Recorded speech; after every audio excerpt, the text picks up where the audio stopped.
You're listening to the Cyberwire Network, powered by N2K.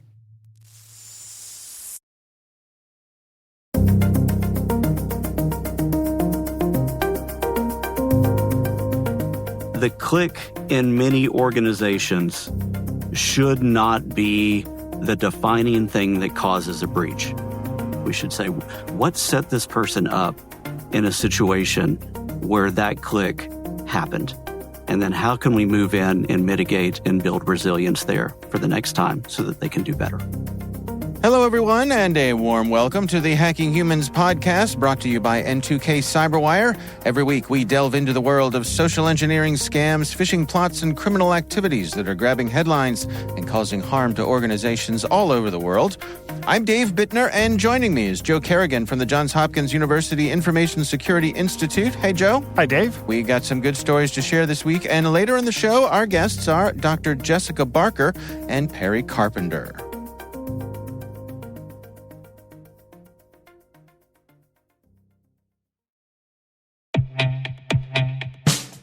But first, a word from our sponsors at KnowBe4. We're not talking conspiracy theory when we say it's all connected.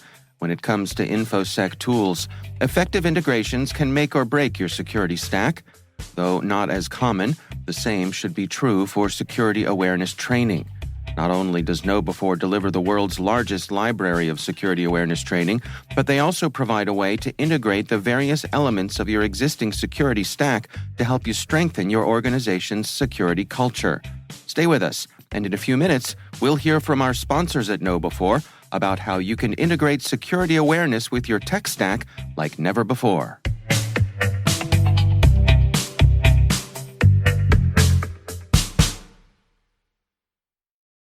All right, Joe, before we jump in, we've got a little bit of follow-up here. You want to start things off for us? We do indeed have some follow-up. First is some follow-up on Deanna's problem with her grandmother that she referred to as Nana. Mm-hmm. And Richard wrote in to say, you mentioned setting up alerts and such to slow things down. It might be helpful to separate the suggested security changes from the relationship.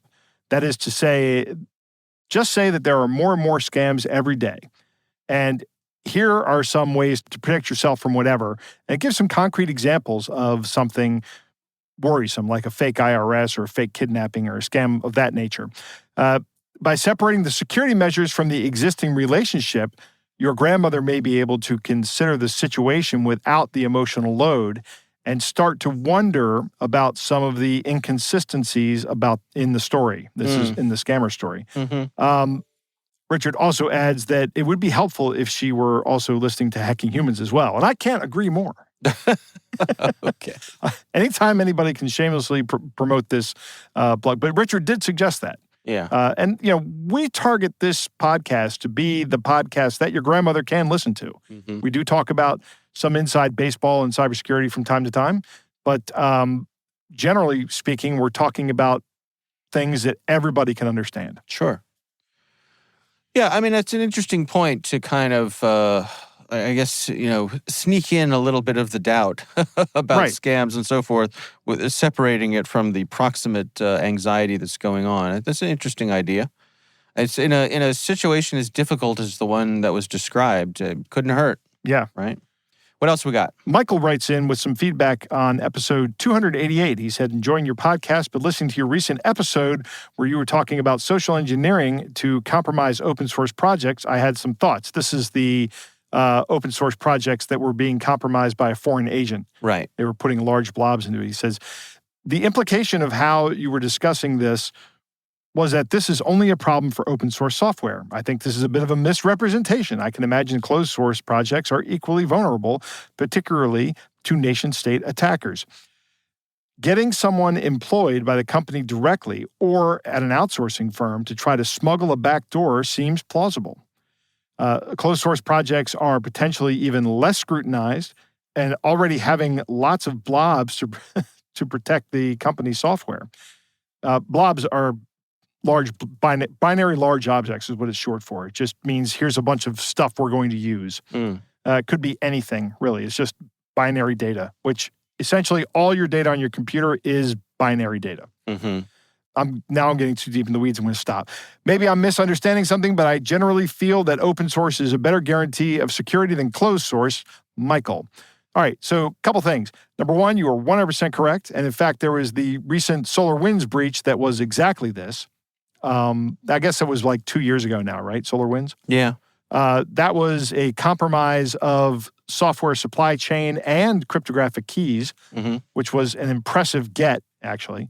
But that stuff was rolled out to production systems all around the world and let a nation-state actor have access. So your point is valid, Michael. I don't think that I was trying to say that in the show or trying to intonate that in any way, shape, or form. Open source projects, we like to think, are more secure because they are open and open to scrutiny, but just because they're open to scrutiny doesn't necessarily mean they always get that scrutiny. Yeah. It's the age-old, I guess debate is the way to say it, right? And you're absolutely right.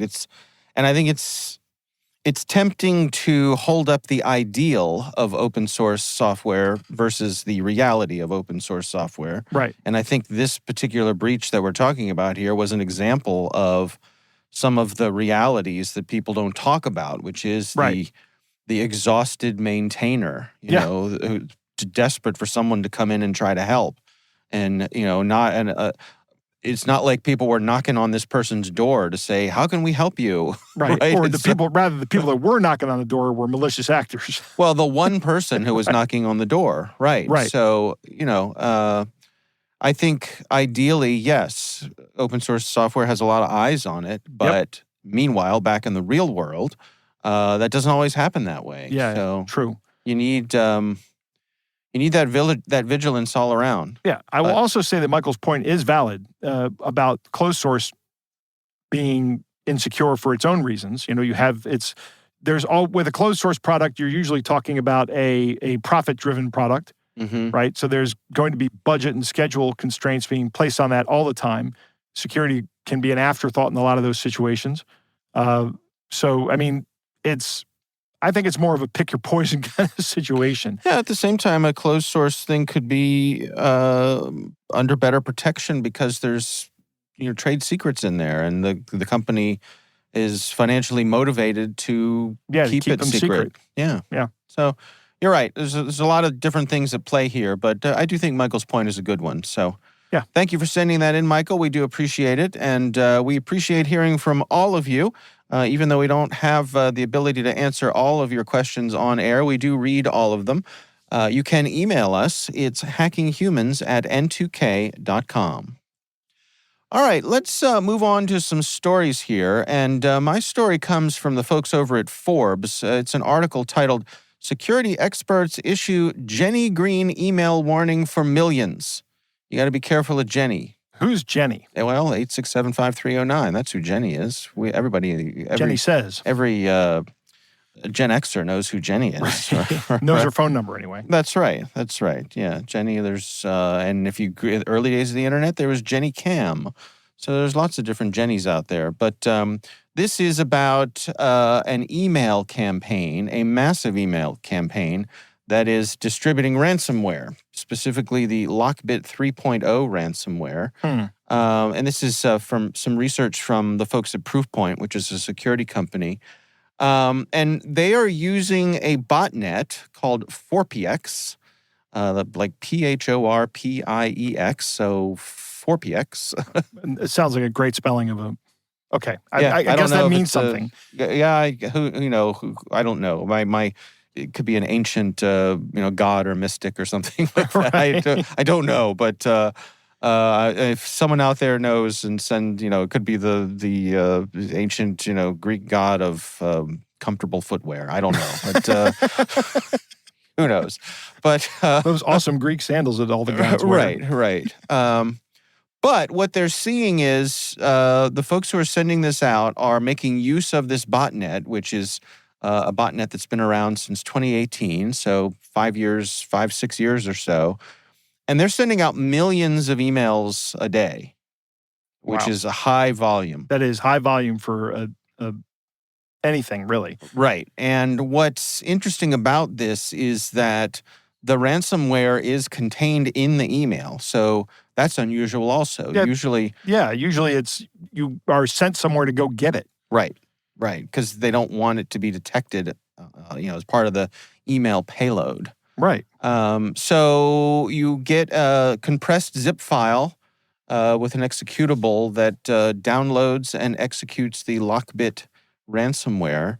I wanted to check in with you on this, Joe, because I'm assuming that because my current knowledge of how things work on a PC is a little outdated and limited here. Okay. If you uncompress a zip file and there's an executable in there, it doesn't automatically execute, right? No, it does not. I wouldn't think so. I've never had that happen anyway. Yeah. Okay. I was just making sure. Right. Because my point is that it seems as though you have to do something here. You have to launch that executable that's in the zip file. Yeah. In order to make things happen. Yeah, you have to be convinced to open it up and run it. Right. So you get an email from someone named Jenny Green. Although I will say this, there are executable zip files that I think you can script. But that's like a tool. Like, you remember PKZip used to have that capability? Okay. No. No, okay. You could create an executable zip file that would do the extraction for you, but I don't remember if it would start up the application afterwards. Yeah. But it came in as an EXE. Maybe my memory's not what it used to be, but I think I remember that. Well, yeah. I mean, it would surprise me, and I, again, I'm living over here, blissfully ignorant on Planet Macintosh. Right. I know how it works on this platform, but I'm guessing for how it works on the PC, and I assume because it wouldn't make sense for it to do anything other than that. It certainly wouldn't be secure. So let's give that platform the credit for doing the right thing, as I think it deserves. Yep. So you get an email from someone named Jenny Green, and the title of the email is Your Document. And again, you open it up and you get this ransomware. So what's really unusual about this is just the amount of emails that are going out, and they seem to be scattershot. It doesn't seem to be targeting anybody in particular. They're just going after everybody. So the mitigation here is if you don't know anyone named Jenny Green or are not expecting a document from someone named Jenny Green, right, delete email from Jenny Green. I would go so far as to say set up a filter that looks for the name Jenny Green, and if it doesn't put it right in the trash, at the very least, it flags it and says, this requires some extra scrutiny here. Yeah, and we had somebody on a couple of weeks ago. They said if you're not expecting it, and it's a breach of process, right? Mm-hmm. It's a change in process or a difference in process. Those are the two biggest red flags that you can notice. Yeah, and you're not expecting anything from Jenny Green, rather. Yeah. And normally when someone sends you a document, it's not zipped up. You don't need to zip up documents anymore.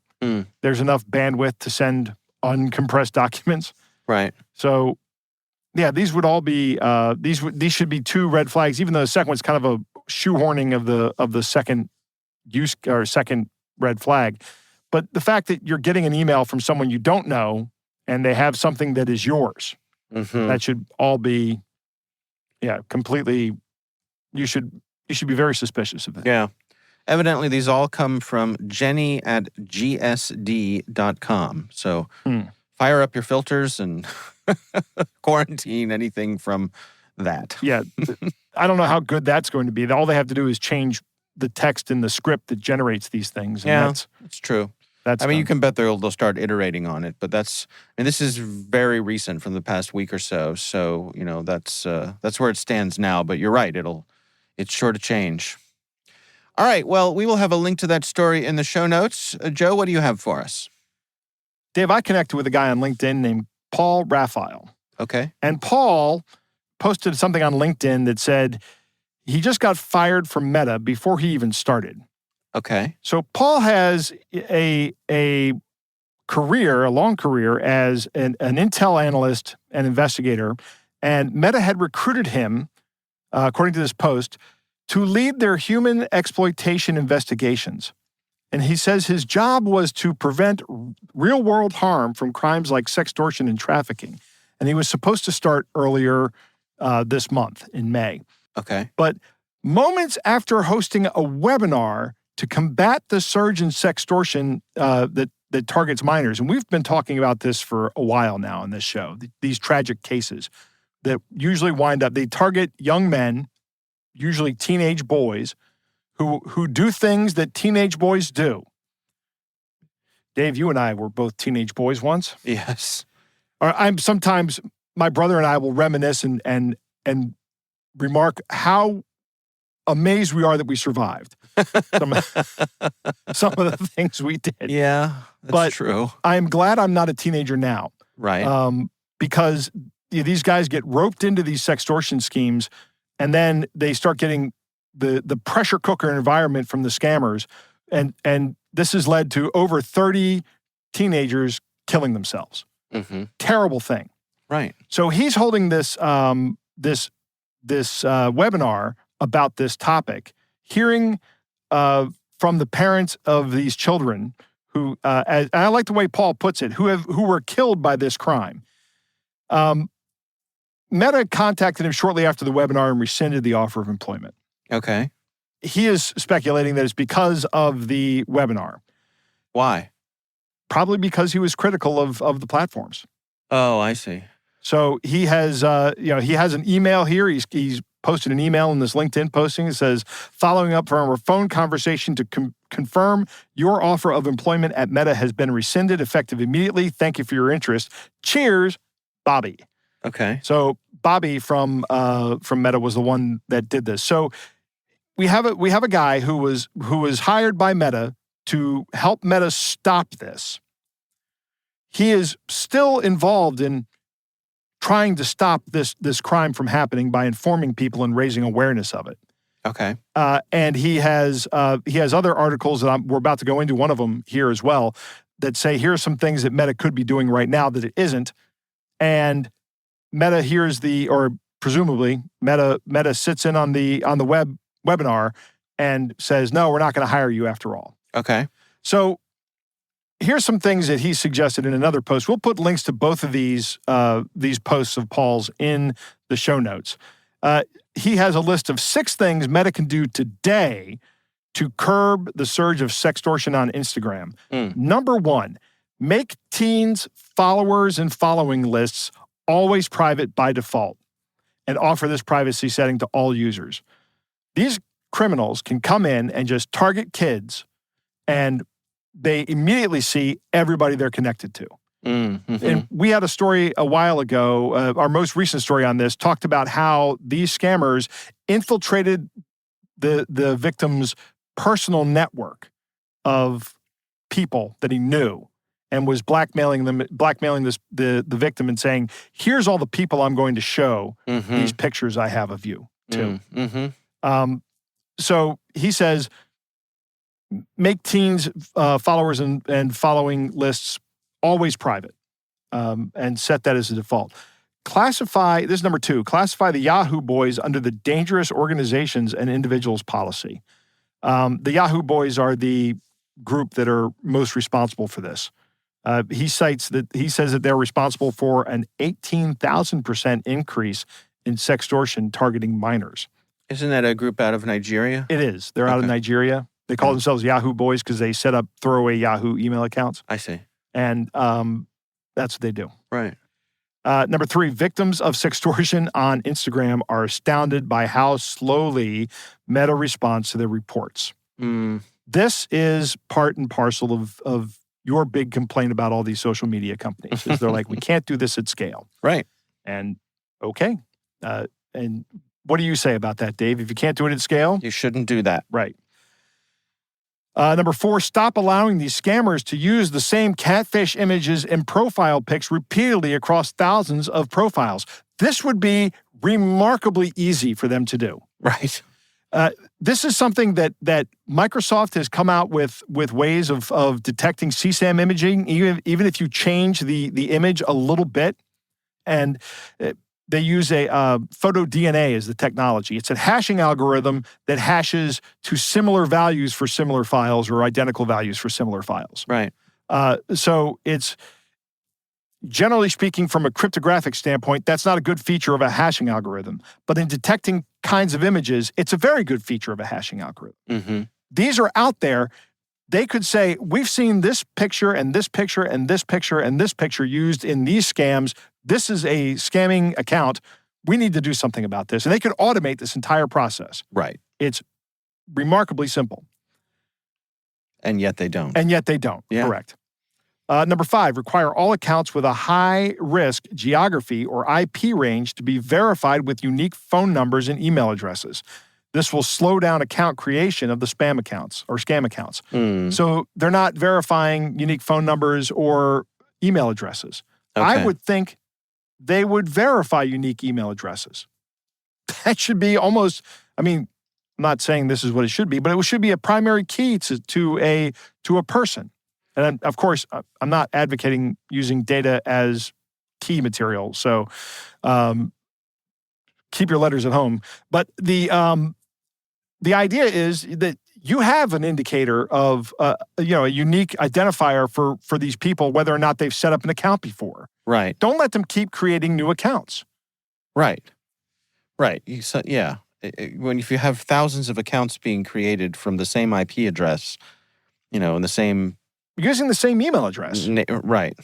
You should only get to create one account with an email address. Mm. And if you need to have access back to that account, we'll send a password reset to that email address. Right. And number 6, he says he's still waiting on Meta to send that safety notice they promised to all users that have been targeted by a sextortion criminal. That was supposed to provide awareness and resources. He says they could be transparent and tell us how many teen accounts have been targeted by the sextortion accounts in the past 24 months. That would be interesting to know.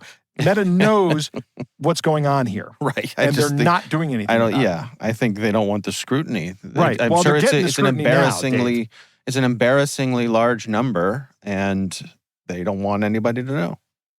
I'm guessing. Yeah. Yeah, I think this needs to be investigated. I really think the FTC needs to get involved here. FCC, somebody needs to be involved here, and be investigating this and Meta's complicity in it. Maybe the Department of Justice. I don't know.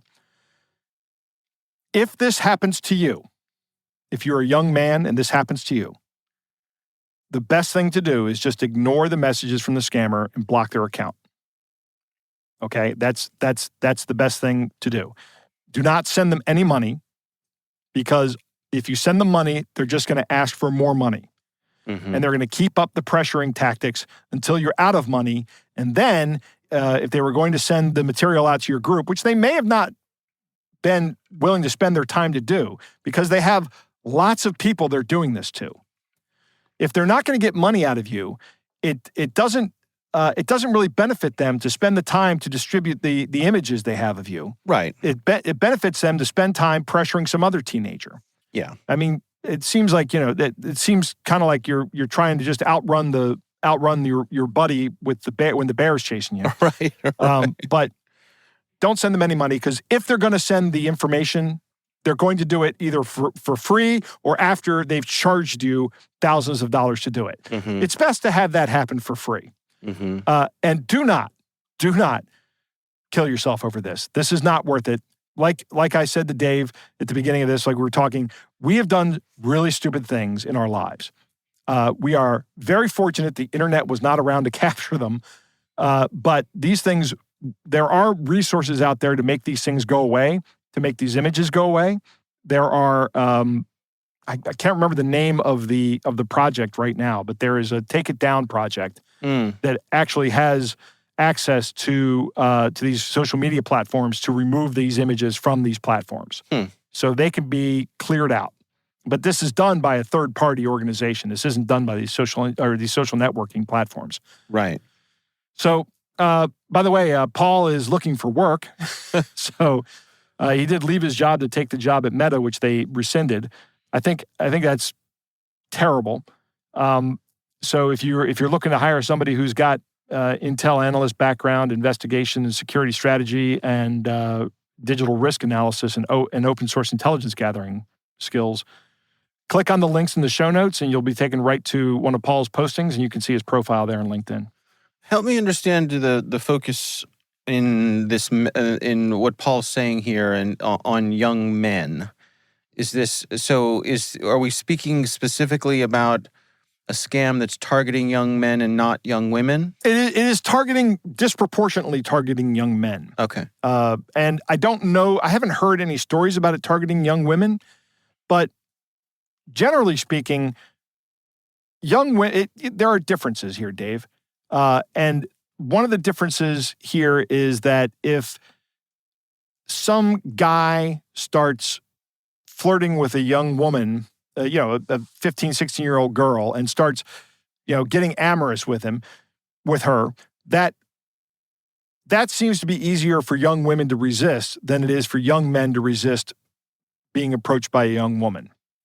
So a young man is more likely to engage with somebody pretending to be a woman or a female talking to them than a female is to engage with a male talking to them. They are also more likely to reciprocate the sending of pictures back. I see. What these guys do is they just go out to these adult, in air quotes, websites. They download a bunch of pictures of a certain model. Right. And then they start sending these pictures to this guy and ask for reciprocal pictures of him. I see. So we're saying that they're taking advantage of the fact that, I guess the generalization is that young men are greater risk takers than young women and more impulsive when it comes to these sorts of things than women would be. Yeah. Okay. Because, I think why I ask is that I don't think there's any question that, women in general and young women in particular, often have a hard time of it online all sorts of different reasons. Right. So, okay, interesting. They do. This is not one of the areas where they have a tougher time than men. This is one of the areas where men have the tougher time. Okay. And it's because of the way we are, Dave. Fair enough. I can't deny it. Certainly not when I was a teenager. Right. All right. Well, like you said, we will have links to all of this in the show notes. And if there's something you'd like us to consider for the show, you can email us. It's hackinghumans@n2k.com. All right, Joe, it's time to move on to our catch of the day.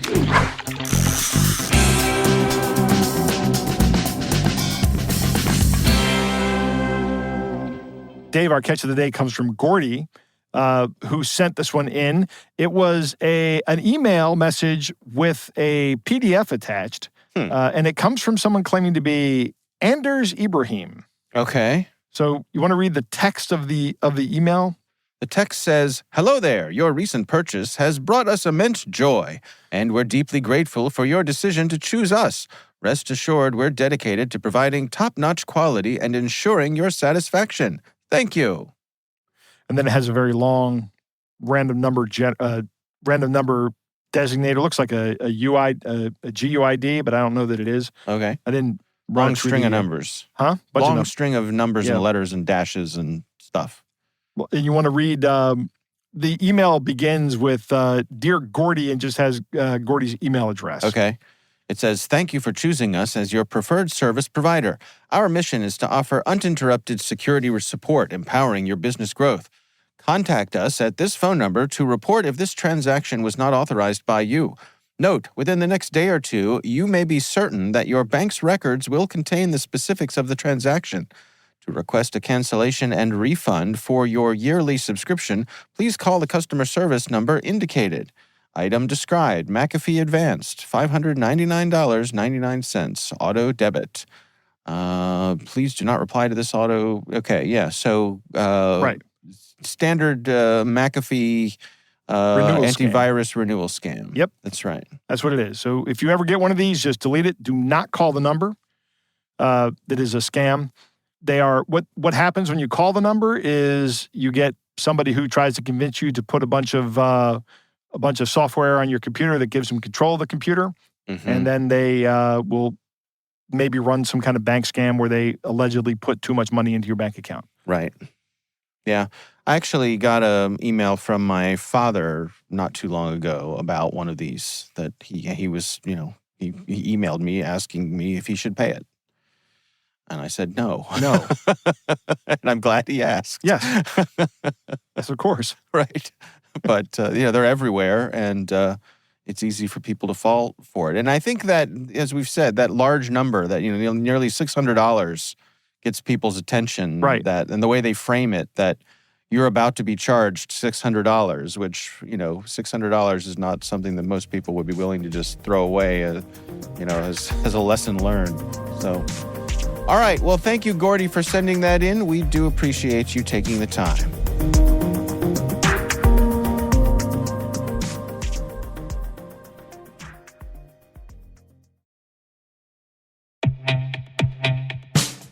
Back to the concept of integrations. KnowBe4's Security Coach uses standard APIs to quickly and easily integrate with your existing security products from vendors like Microsoft, CrowdStrike, Cisco, and dozens of others. Security Coach analyzes alerts your security stack generates to identify events related to any risky security behavior from your users. With this information, you can set up real-time coaching campaigns to target risky users based on those events from your network, endpoint, identity, or web security vendors. These campaigns enable you to coach your users at the moment the risky behavior occurs, with contextual security tips delivered via Microsoft Teams, Slack, or email. With 35 integrations and counting, Security Coach delivers the insight you need to improve your organization's security culture. Learn more about Security Coach at knowbe4.com/securitycoach. That's knowbe4.com/securitycoach.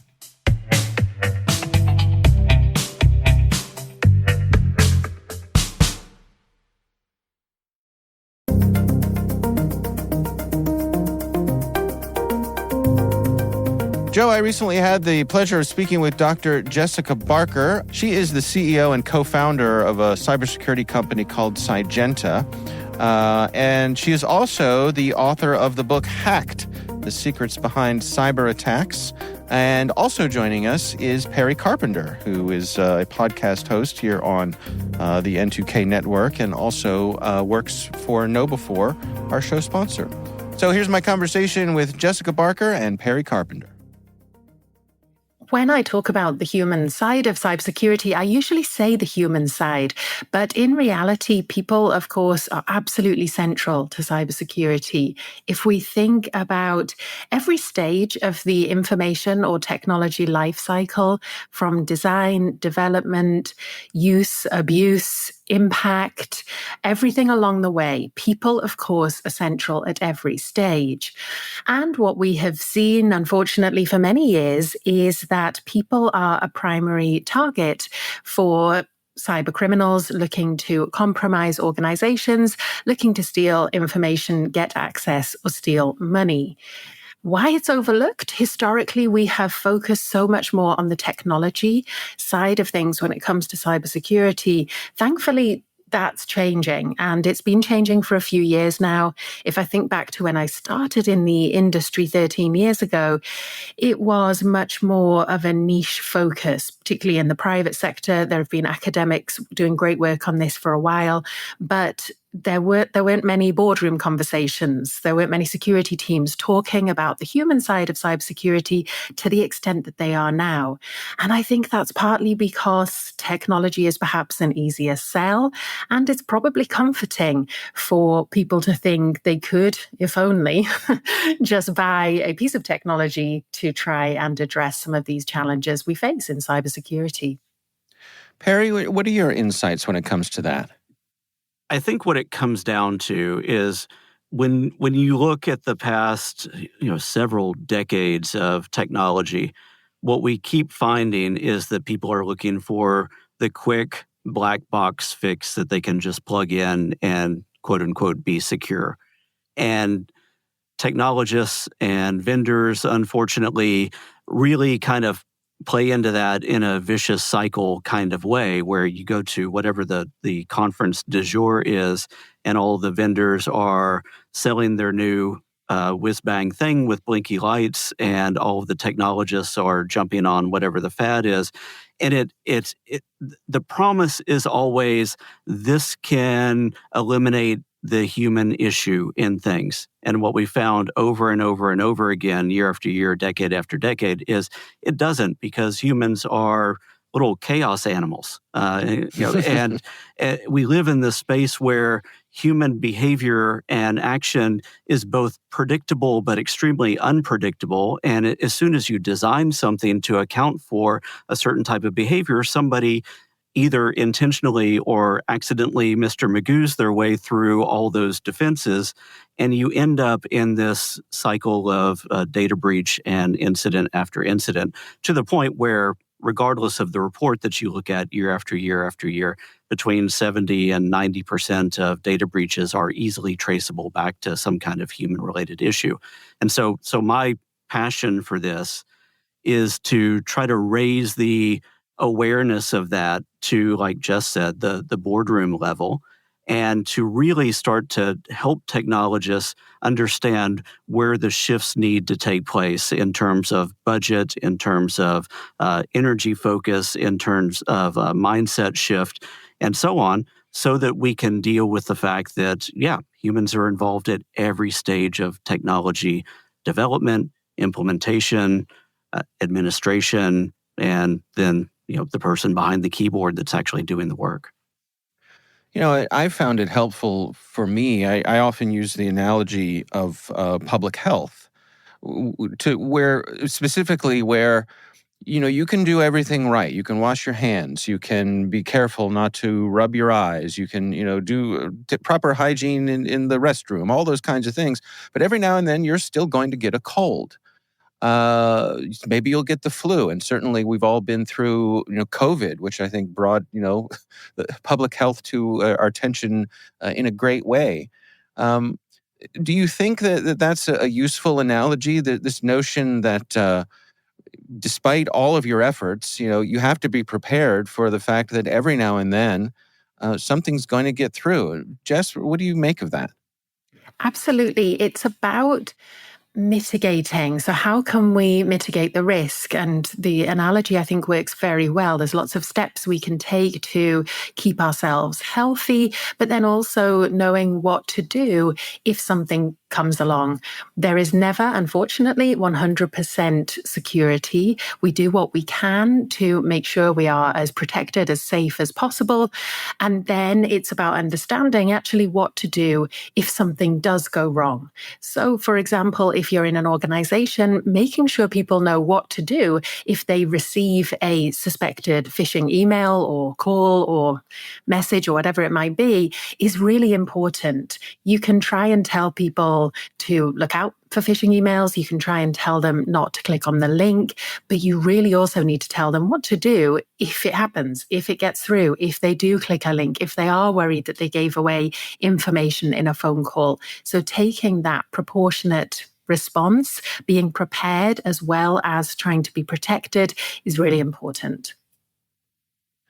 Perry, one of the things I enjoy very much about your podcast, Eighth Layer Insights, is your focus on empathy. And I think that's something that Jessica alludes to in her answer there, that we have to be sensitive to, we have to create a safe space for people, that if they feel like they accidentally clicked something or maybe did the wrong thing, and I'm putting the wrong thing into air quotes, that they can come to the appropriate folks in an organization and say, hey, I think I made a mistake here, and not feel like the hammer's going to come down on them.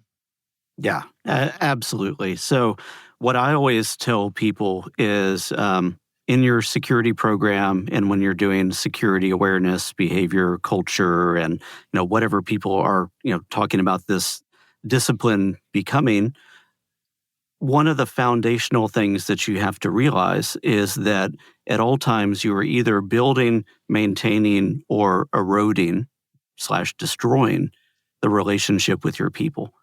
And so having your people, the people that work in your organization, feel like they can be vulnerable and open with the security department is way, way, way better than people who will try to evade or be afraid of the security department. And so people need to understand that whenever they suspect something or whenever they believe that they may have accidentally done something or they have a question about something, that a discussion and being open and being reporting is the option to choose, because the security team, the IT team, and the organization is there for them to enable them to be successful in what they're doing, not to sit and point at them and laugh at them or ridicule them or call them stupid. That does nobody any good. And so I really, really think it's important when people are doing things like simulated phishing programs to set the stage correctly with their employees and say, we're not out to try to get you. We're out to try to build you up so that you can be more resilient, not only in this organization, but in life in general, to know what's coming at you. And when these things come, hopefully we've prepared you for what may slip past all these technical defenses. And when it lands in your inbox, even if you click on it, we want you to be really, really open. You can still become part of the preventative defense for the organization if the worst were to happen and you were to click on that. And I'll tag one more thing on there. The click in many organizations should not be the defining thing that causes a breach. If it is, there's probably something wrong with the security architecture or the other things. And we have a tendency, we being technologists, not people that focus on the human side, but we technologists have a tendency to, when the human does the thing that we've quote unquote trained them not to do, we believe that training is ineffective or should be thrown out and we should double down on technology. That's absolutely not the case. The human acted like a human. There was distraction. There was some other factor involved. Something seemed different. We didn't prepare them for that case in the right way. And if that is the thing that causes the organization to have a breach, well, then we also have to think about all the other failures of technology that took place. What happened at the secure email gateway layer? What about endpoint protection platforms? What about application sandboxing? What about network segmentation?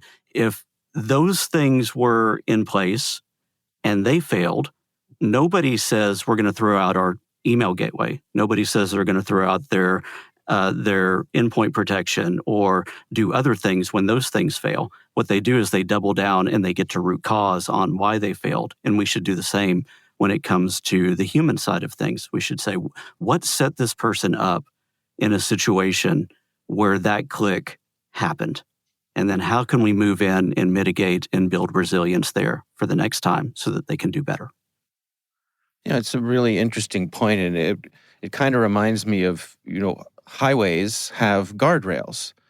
So if someone's driving their car, let's say late at night, and they doze off, they may go off the road, the car may get scratched up, but hopefully the guardrail is going to keep them from careening into a ravine or something.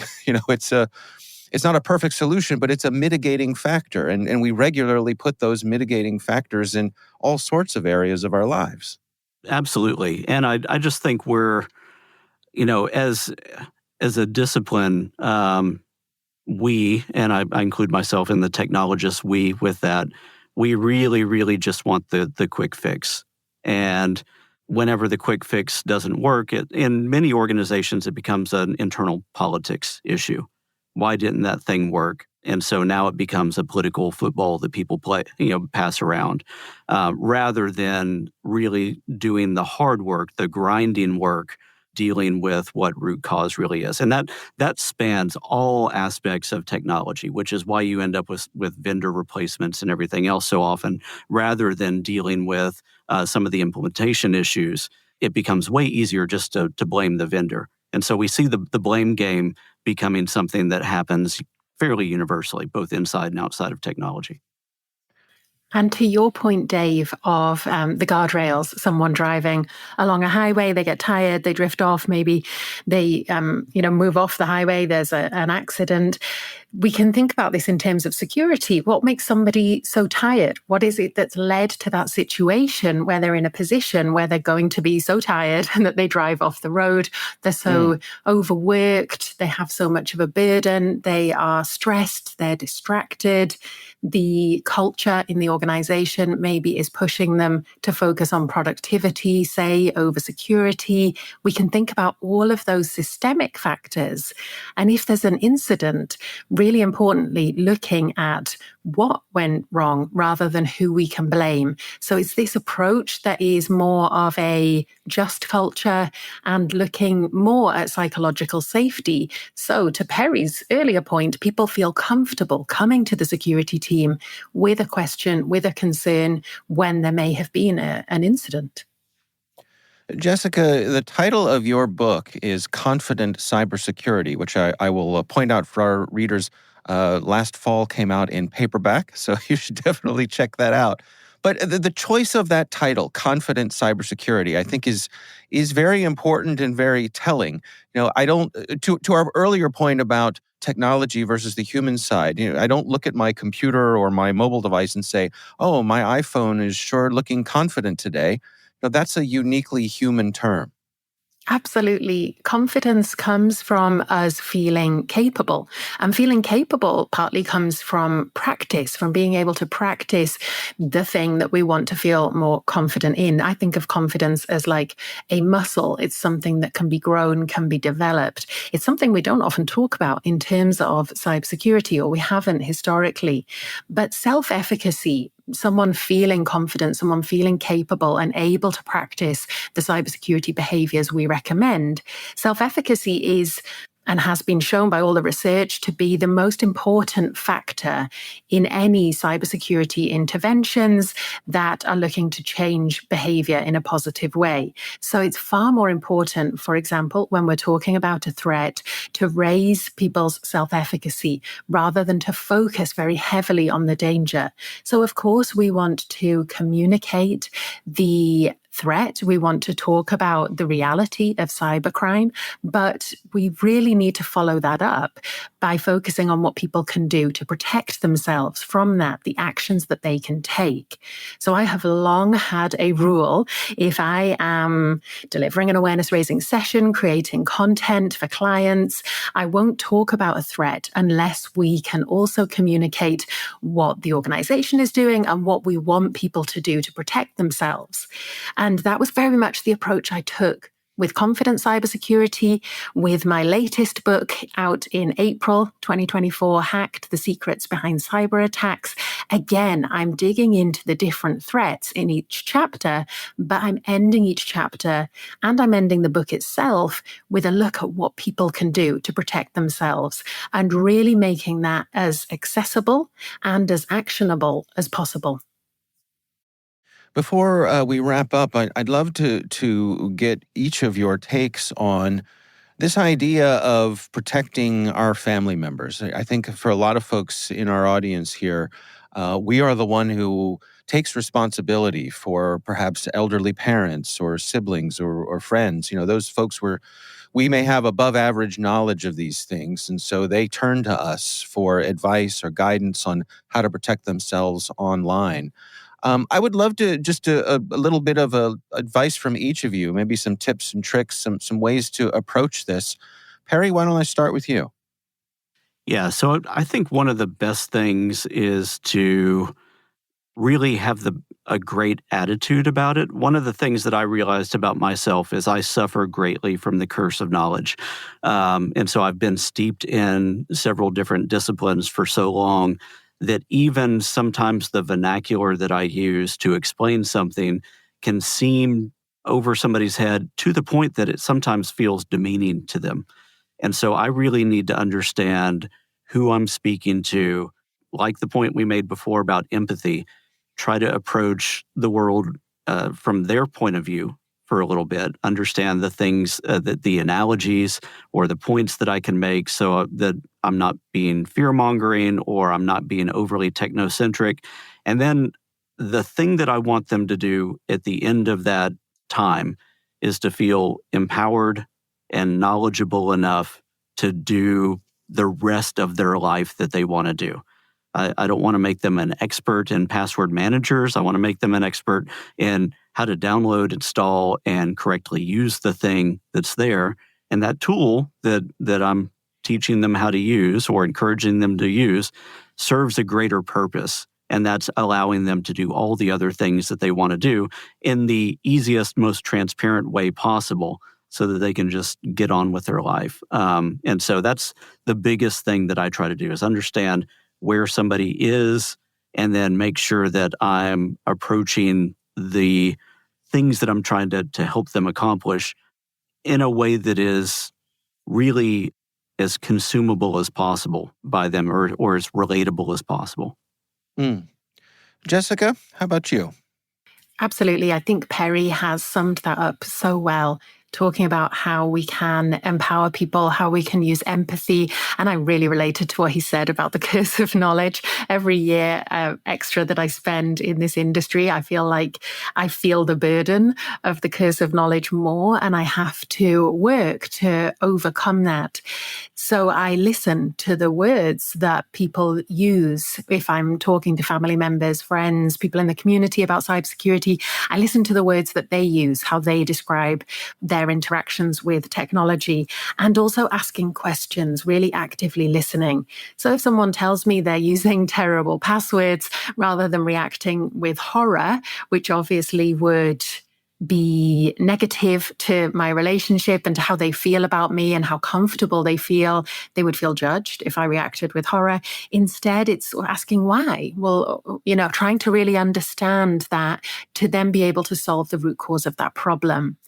And beyond that, I'm a big believer in helping people to then help themselves. So when I'm with some of my family members, I will want to check in, and I see it as a privilege as being able to check in on some of the cybersecurity practices, their level of hygiene, if you like. And one thing I'll always check is, are all of their devices up to date? Now, I could go and run the updates, once they've unlocked the device for me, I could run those updates, have it done.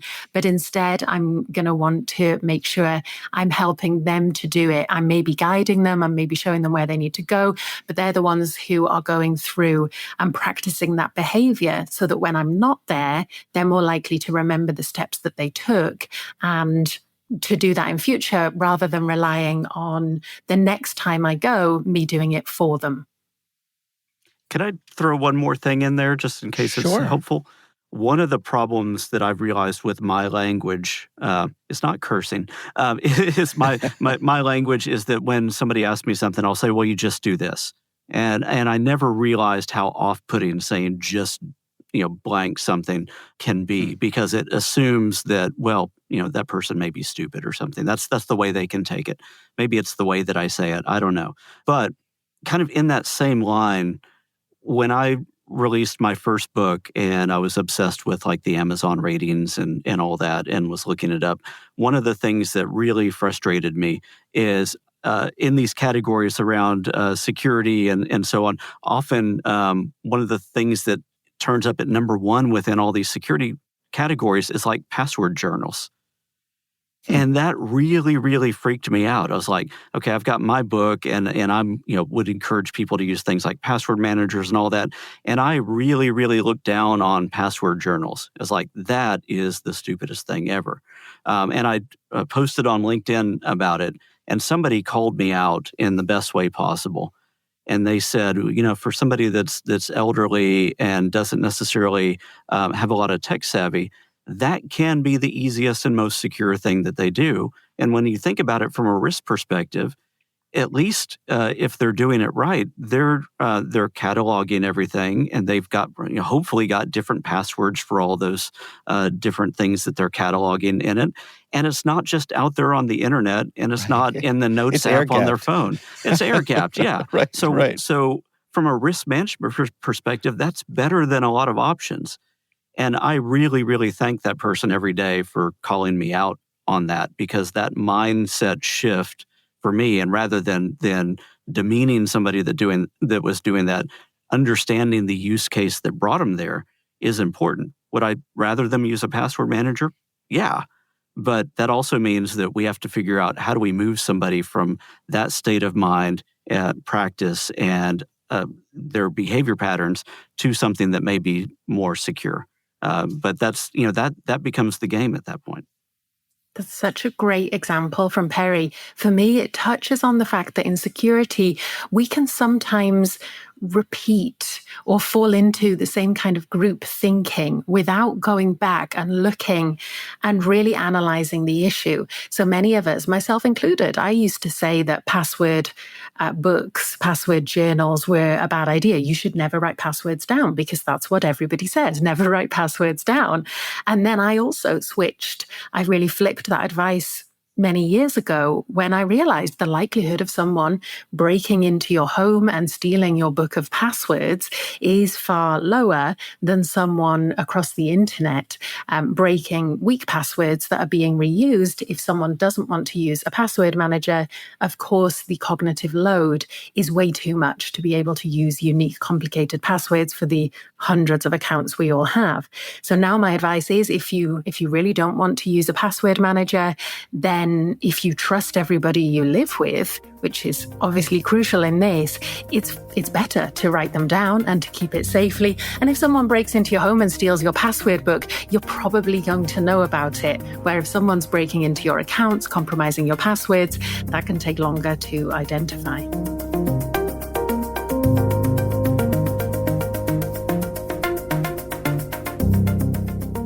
All right, Joe, what do you think? The human side, Dave, is the biggest side of the cybersecurity problem. Mm-hmm. We had Roger Grimes, also from KnowBe4, a couple of weeks ago, back in episode 287. He said, if you could fix the human part of the problem, you could fix 70 to 90% of cyber attacks. Because don't tell the AIs. Right. 70 to 90% of these attacks all involve some kind of successful human attack. Right. Perry also quotes that statistic, by the way. Yeah. Why is it overlooked? I think that Perry is absolutely correct. We like the bright, shiny buttons and blinking lights and everything, and there's this attitude that there is a technical solution to this problem. Mm-hmm. Bruce Schneier, what was it Bruce Schneier said? That if you think that technology can solve your problem, you don't understand the technology and you don't understand the problem. Okay. So I mean, he had some pretty harsh words. But I agree, there is no technological fix for the problem. I like what Perry calls people little chaos animals. Right. One of the things that you guys talked about was the need to raise this to the board level. Mm-hmm. And that does need to be raised to the board level. It is something that everybody needs to understand. This is the big part of the problem. And I think that Jennifer and Perry are big on these things. I haven't taken a look at Jennifer's book yet. I plan on reading it after you're done with it over there. Yeah. But employees do need to know what to do when something goes wrong. And they really need to know how to report information. And they need to have this safe space for reporting it. Yeah. I will say this. When I worked in, I worked for a company and we had information that would go on to a server that sometimes people would put the wrong information on the server. Okay. And if they just called us immediately and told us, I just put the wrong information on the server, it was so much easier for us to say, thank you very much, you did the right thing. And we tried to do this. We did not issue condemnation. We said, you did exactly what you needed to do. This will take us 5 minutes to clean up. And it would literally take us 5 minutes to clean up. Yeah. If somebody went through and put the information on the server and then went, oh, that's not supposed to be there, and then deleted the information from the server and then told us about it, now our cleanup job was hours long because we had to go through and wipe all of the empty space on the disk because we didn't know where the file was. And that was very time consuming. So it's worth it to have that policy and that kind of culture where people can come and bring these things forward. It will save you so much time and money in response to these kind of issues. Sure. Perry is really big on security culture. You could say he wrote the book on it. He's written several books on it. Right, but he's absolutely right. And at all times, you are either building, maintaining, or eroding your relationship underpinning your security culture. Yeah. And I really get the point. They both touched on this. Perry and Jessica both touched on this about speaking to people without sounding demeaning, or you have to think about how your audience is perceiving the message. That is of paramount importance. Right. Absolutely, the most important thing about talking is understanding your audience. It reminds me of the old Bob Newhart joke. He said, I don't enjoy country music, and I don't want to denigrate anybody who does. And for those of you who don't know what denigrate means, it means put down. You country music listeners. Right. Modern country is a vast wasteland of garbage, I think. Anyway, that's my opinion. That's it's important. It's important to understand who's listening to you when you talk, so you don't make the assumptions that everybody makes when we're talking to them. And there's a good discussion that both Jessica and Perry have about the password journals, and they both say that they would discourage that, and I would agree that password journals are less than optimal. But I will say they are better than reusing the password on all the accounts. Yeah. Is Password Manager better? Of course it is.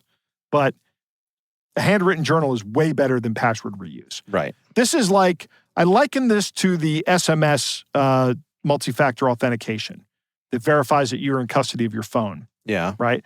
That it's not the best. There are all kinds of things that can be done to get into the middle of that, but it is way better than nothing. Right. Right? And this is the same thing. Using a password journal is way better than using the same password as all the different sites you go to. Yeah. This is a better answer. Yeah. All right. Well, our thanks to Dr. Jessica Barker and Perry Carpenter for joining us. It is a pleasure to get to talk to either of those folks, but to have them both together was extra special. Yes, it was. We do appreciate them taking the time, and thanks to our producer, Jennifer Iben, for making that happen.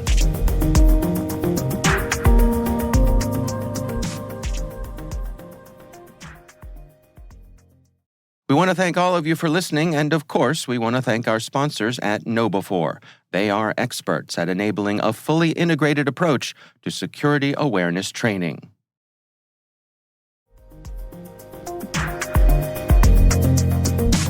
And that's Hacking Humans, brought to you by N2K Cyberwire. Our thanks to the Johns Hopkins University Information Security Institute for their participation. You can learn more at isi.jhu.edu. We'd love to know what you think of this podcast. Your feedback ensures we deliver the insights that keep you a step ahead in the rapidly changing world of cybersecurity. If you like our show, please share a rating and review in your podcast app. Please also fill out the survey in the show notes or send an email to hackinghumans@n2k.com. We're privileged that N2K Cyberwire is part of the daily routine of the most influential leaders and operators in the public and private sector, from the Fortune 500 to many of the world's preeminent intelligence and law enforcement agencies. N2K makes it easy for companies to optimize your biggest investment, your people. We make you smarter about your teams while making your teams smarter. Learn how at n2k.com. This episode is produced by Liz Stokes. Our executive producer is Jennifer Iben. We're mixed by Elliot Peltzman and Trey Hester. Our executive editor is Brandon Karpf. Peter Kilpie is our publisher. I'm Dave Bittner. And I'm Joe Kerrigan. Thanks for listening.